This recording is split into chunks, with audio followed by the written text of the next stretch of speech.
काशी सहित 7वें चरण की 57 सीटों के लिए मोदी का मैसेज क्लियर है। 1 जून को नया रिकॉर्ड बनाओ, 4 जून को इंडिया को 400 पार कराओ और इसके लिए मोदी ने मेहनत में कोई कमी नहीं छोड़ी है। आखिरी फेज में 57 सीटों के लिए वोटिंग होनी है और मोदी ने 57 दिन तक चुनाव प्रचार में जमीन आसमान एक कर दिया है। चुनाव का ऐलान होने के बाद से लेकर अब तक मोदी की 206 रैलियां, रोड शोज और इवेंट्स हो चुके हैं। इस लिहाज से मोदी ने औसतन एक दिन में 3 से 4 इवेंट किए। 3 दिन ऐसे थे जब मोदी ने एक दिन में 5 इवेंट किए। 22 दिन ऐसे थे जब मोदी ने एक दिन में 4 इवेंट्स किए। मई के महीने में मोदी के सबसे ज्यादा 96 इवेंट्स हुए। सिर्फ 4 राज्यों को मिलाकर मोदी ने 88 पॉलिटिकल इवेंट्स किए। इनमें सबसे ज्यादा यूपी में 31, बिहार में 20, महाराष्ट्र में 19 और बंगाल में मोदी के 18 इवेंट्स हुए। साउथ की बात करें तो दक्षिण भारत के 5 राज्यों में मोदी के कुल 33 चुनावी इवेंट्स हुए हैं। हिंदी हार्टलैंड में भी मोदी ने खूब पसीना बहाया है। ओडिशा और मध्य प्रदेश में 10, झारखंड में 7, राजस्थान में 5 और छत्तीसगढ़ में मोदी के 4 इलेक्शन इवेंट्स हुए हैं। इसके अलावा गुजरात में 5, पंजाब में 4, हरियाणा में 3, दिल्ली, हिमाचल और उत्तराखंड इन तीनों राज्यों में मोदी की 2-2 रैलियां हुई हैं। इसके अलावा नरेंद्र मोदी ने 80 इंटरव्यूज भी दिए हैं। हमने ये आंकड़ा आपको इसलिए बताया ताकि आप ये समझ सकें कि अगर मोदी 4 जून को 400 पार की बात कर रहे हैं तो वो क्यों कर रहे हैं।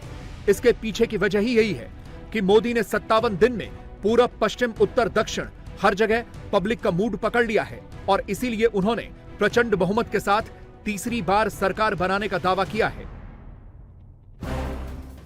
लेकिन हर चुनावी रैली में, हर इवेंट में, हर प्रेस कॉन्फ्रेंस में संविधान की कॉपी दिखाने वाले मोदी विरोधी इकोसिस्टम को इसमें भी मोदी की घबराहट दिखाई दे रही है।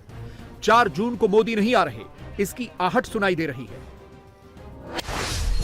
मोदी ने किस रैली में किसका जिक्र किया, कितनी बार राहुल का नाम लिया, कितनी बार इंडी अलायंस पर हमला किया, विरोधी नतीजे से 5 दिन पहले यही गिन रहे हैं। अभी भी हवाई फायरिंग ही कर रहे हैं।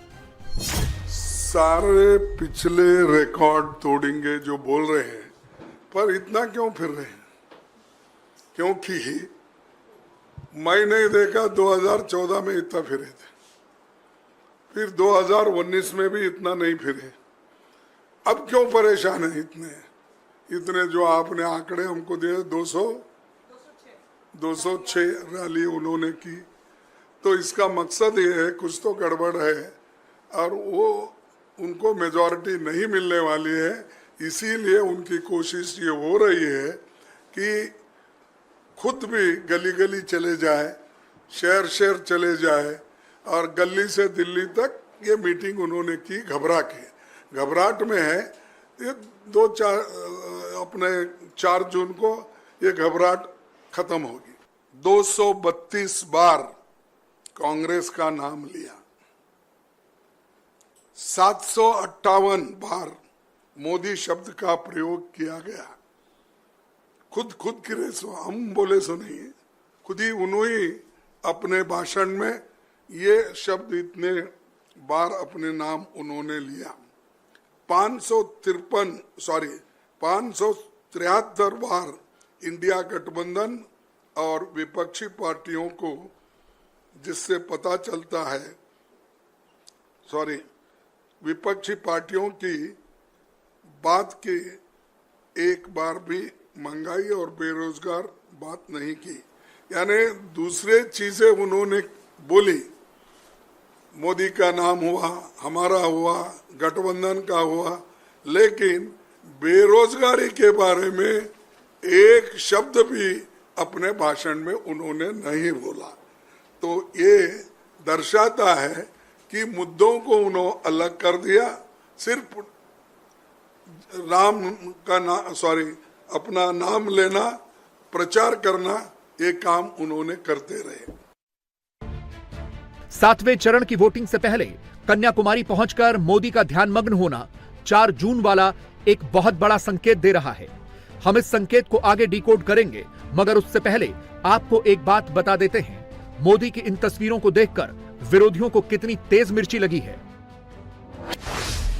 मोदी बोले तो दिक्कत, मोदी न बोले, कन्याकुमारी में ध्यान लगाएं तो दिक्कत।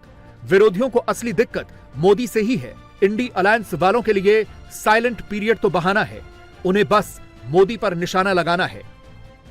हमें कोई इतराज नहीं है 1 तारीख के बाद कहीं भी जाएं मेडिटेशन के लिए, पर कल मेडिटेशन और परसों मेडिटेशन के लिए जो जा रहे हैं ये आचार संहिता का बिल्कुल स्पष्ट उल्लंघन है।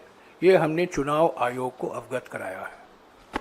1 तारीख के बाद वो कहीं भी जाएं मेडिटेशन के लिए, और 4 तारीख के बाद तो परमानेंट मेडिटेशन होगा उनको, क्योंकि वो निवर्तमान प्रधानमंत्री हैं। सुना है परिणाम आने से पहले ही दूर चले गए हैं,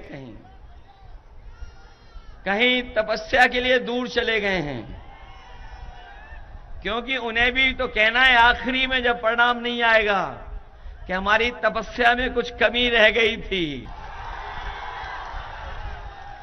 और जिस दिन परिणाम आ रहा है आप जानते होंगे, 4 जून को मंगल है और मंगल ही हो जाएगा उस दिन।